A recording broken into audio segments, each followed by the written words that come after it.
I was asked to quit smoking because high blood pressure I have, and I was smoking 2 packs a day. Then I got a heart attack.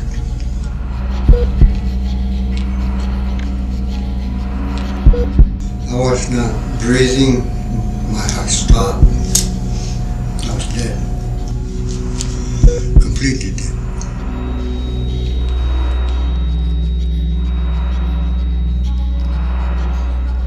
If you never smoke, don't start. If you're smoking little, it's a good time to quit.